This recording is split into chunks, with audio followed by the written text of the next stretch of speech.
नमस्कार मित्रमैत्रिणींनो, तुमचे खूप खूप मनपूर्वक स्वागत. झटपट रेसिपीमध्ये उन्हाळा स्पेशलमध्ये आज आपण बनवणार आहे तिप्पट फुलणारे आणि तोंडात टाकताच विरघळणारे सोप्या पद्धतीने तांदळाचे पापड. लागणारे साहित्य पाहूया. 1 वाटी स्वच्छ निवडून घेतलेले तांदूळ, अर्धा चमचा जिरे, अर्धा चमचा मीठ आणि अर्धा चमचा खाण्याचा सोडा. डब्यामध्ये 1 वाटी तांदूळ ओतून 2 वेळा स्वच्छ पाण्याने धुवून घेऊया. तांदूळ बुडेपर्यंत पाणी ओतून झाकण लावून तांदूळ रात्रभरासाठी आपण भिजत ठेवणार आहोत. कमीत कमी 8 ते 10 तास तांदूळ भिजत ठेवायचे आहेत. दुसऱ्या दिवशी सकाळी पाहूया आपण तांदळातील पाणी पूर्णपणे काढून टाकूया व हे नितळलेले तांदूळ मिक्सरच्या भांड्यामध्ये घालूया. हे तांदूळ आपण बारीक वाटून घेणार आहोत. वाटण्यासाठी अर्धी वाटीला थोडंसं कमी पाणी घालून याची स्मूथ पेस्ट तयार करून घेतलेली आहे. ज्या वाटीने आपण तांदूळ मोजलेले आहेत त्याच वाटीने 10 वाट्या पाणी घेतलेलं आहे आणि तांदळाची पेस्ट आपण याच्यामध्ये मिक्स करून घेऊया. छान असं फोरिंग कन्सिस्टन्सीचं बॅटर तयार झालेलं आहे. अर्धा चमचा खाण्याचा सोडा व अर्धा चमचा मीठ घालूया. तयार झालेलं मिश्रण आपण गॅसवर ठेवणार आहे.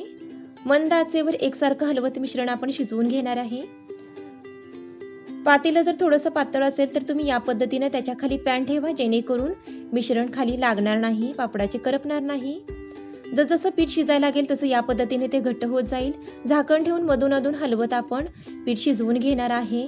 जसं जसं पीठ शिजत येईल तशी पिठावरती चकाकी दिसेल तुम्हाला. त्याच्यावरून तुम्ही ओळखू शकता की पीठ आपलं तयार झालेलं आहे. या पद्धतीने पीठ शिजवण्यासाठी आपल्याला 15 ते 20 मिनिटं लागतात. मंद आचेवर छान असं पीठ आपलं तयार झालेलं आहे. पाहू शकता तुम्ही पिठावरती चकाकी आलेली आहे, ग्लेज आलेली आहे.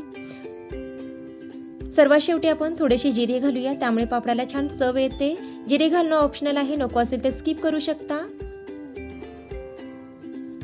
पापड तयार करण्यासाठी याच ठिकाणी पॉलिथिन अंतरलेला आहे. याला आपल्याला तेल किंवा डिंकाचं पाणी लावण्याची बिलकुल आवश्यकता नाही. या पद्धतीनं छोटे किंवा मोठे तुमच्या आवडीनुसार तुम्ही पापड घालू शकता. जास्त पातळ पापड पसरवायचे नाहीत, कारण वाळल्यानंतर ते अजूनच जास्त पातळ होतात. हे पापड आपण उन्हामध्ये किंवा सावलीमध्ये देखील फॅनखाली वाळवून घेऊ शकतो. एवढ्या साहित्यामध्ये मध्यम आकाराचे 60 पापड तयार झालेले आहेत. पापड आपण तळून पाहूया कसे झालेले आहेत ते. गॅसवरती मी कढईमध्ये थोडंसं तेल गरम करून घेतले आहे. पाहू शकता तुम्ही किती सुंदर पापड फुलत आहेत. तोंडात टाकताना विरघळणारे तांदळाचे पापड आपले तयार झालेले आहेत. रेसिपी आवडली असेल तर लाईक करा, जास्तीत जास्त वेळा शेअर करा आणि आपल्या चॅनलला सबस्क्राईब करा. धन्यवाद.